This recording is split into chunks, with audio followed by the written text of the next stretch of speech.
তো জীবনে বরকত কিভাবে আসবে, প্রোডাক্টিভিটি কিভাবে বাড়াবেন, যে অল্প সময় অনেক কিছু করতে পারেন, কিভাবে করবেন আমি কয়েকটি পরামর্শ দিতে চাই এবং আমার ব্যক্তিগত অভিজ্ঞতা আছে।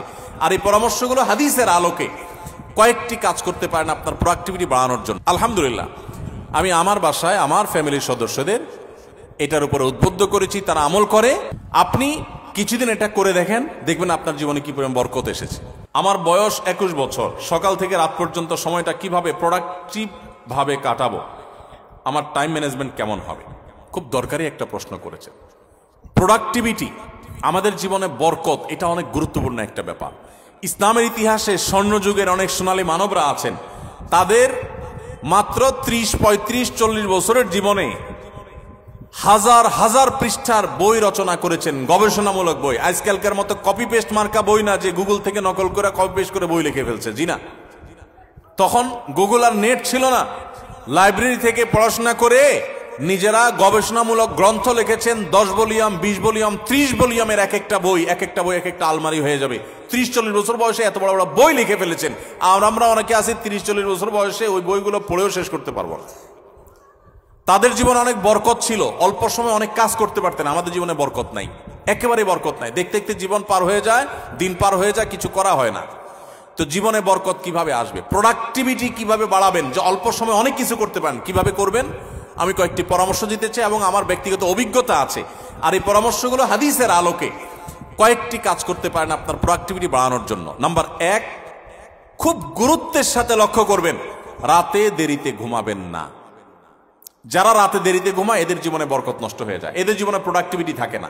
দেখুন, পৃথিবীতে যে সমস্ত দেশগুলো উন্নত হয়েছে, আপনি আমেরিকা বলেন, জাপান বলেন, কোরিয়া বলেন, আপনি ইউরোপ বলেন, পৃথিবীর যে সমস্ত অঞ্চলের যে সমস্ত দেশগুলো উন্নত হয়েছে, তাদের দেখবেন সবার একটা কমন লাইফস্টাইল হলো তারা রাতে তাড়াতাড়ি ঘুমায় পড়ে।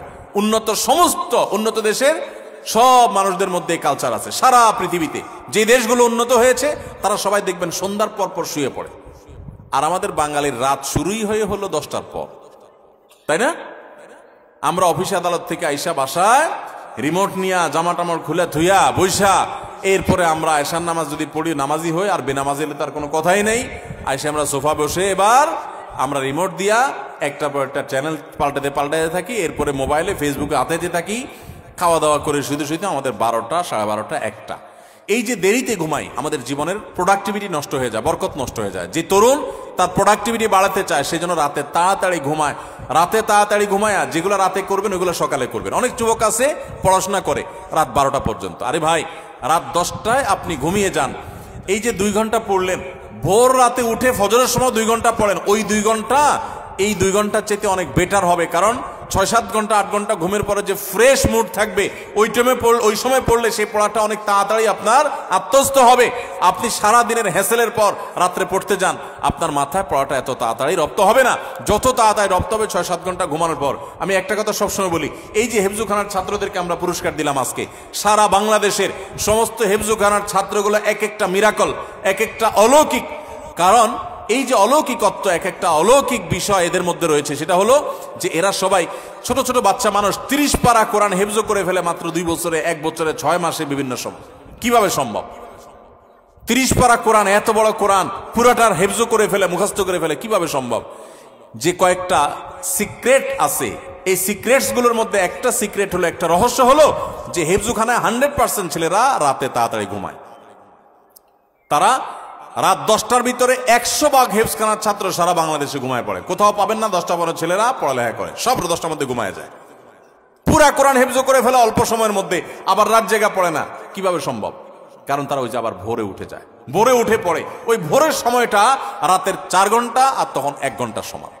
এজন্য প্রোডাক্টিভিটি বাড়াতে চাইলে রাতে তাড়াতাড়ি ঘুমাইতে হবে। যেটা রাত জেগে করবেন, যে কাজটা, সেটা ভোরে করবেন।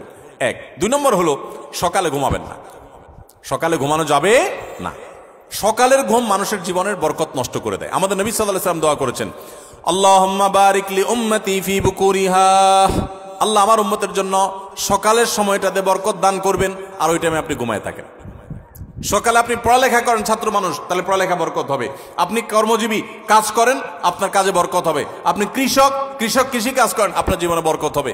আমাদের সমাজে, আমাদের দেশে 9টা 10টা, সকাল 9টা 10টা 11টা আগে দোকান খোলে না, কারণ পাবলিক ঘুমায় থাকে না, একটাই না, রাত জায়গা আড্ডা মারে আর সকালে ঘুমায় থাকে। ঠিক না ভাই? ঠিক। আমাদের প্রোডাক্টিভিটি নষ্ট হয় এই কারণে। আপনি কিছুদিন এটা করে দেখেন, দেখবেন আপনার জীবনে কি পরিমাণ বরকত এসেছে। আলহামদুলিল্লাহ, আমি আমার বাসায় আমার ফ্যামিলির সদস্যদের এটার উপরে উদ্বুদ্ধ করেছি, তারা আমল করে, রাতে তাড়াতাড়ি ঘুমায় পড়ে। 10টার ভিতরে সবার ঘুম শেষ, আর সকালে কোনো ঘুম নেই। ভোর থেকে উঠে যার যার কাজে সে লেগে যায়। আবার দরকার হলে দুপুরে একটু ঘুমাবেন, সুন্নাত সেটা, আর এর বাইরে কোনো কাজ করবেন না। তাহলে প্রোডাক্টিভিটির জন্য 1 নম্বর হলো রাতে তাড়াতাড়ি ঘুমাবেন, 2 নম্বর হলো ফজর পরে ঘুমাবেন না, ফজর পরে জেগে থাকবেন, কাজ শুরু করবেন। আর রাতে তাড়াতাড়ি ঘুমালে এমনি ফজরের সময় আপনি ঘুম ভেঙে যাবে, কারণ সারা রাত ঘুম, বড় রাত ঘুম হয়ে যাবে ইনশাআল্লাহ। 3 নম্বর এবং সর্বশেষ প্রোডাক্টিভিটির জন্য যেটা বলতে চাই তা হলো এই মোবাইল এবং বিভিন্ন রকমের ডিভাইসের নেশা বন্ধ করতে হবে, তা না হলে প্রোডাক্টিভিটি কখনো বাড়বে না। মনে রাখবেন, মোবাইলের নেশায় বুধ হয়ে থাকে আর জীবনে বড় কিছু করতে পারছে এমন একটা মানুষ পৃথিবীতে আপনি খুঁজে দেখাতে পারবেন না, একটা মানুষও না। মোবাইলের নেশায় সারাদিন ভূতের মতো মোবাইল টিপে আর আঙুল দিয়ে স্ক্রল করে একটু পর পর, এই মানুষগুলো জীবনে বড় কিছু করতে পারে না যদি এই অভ্যাস না ছাড়ে।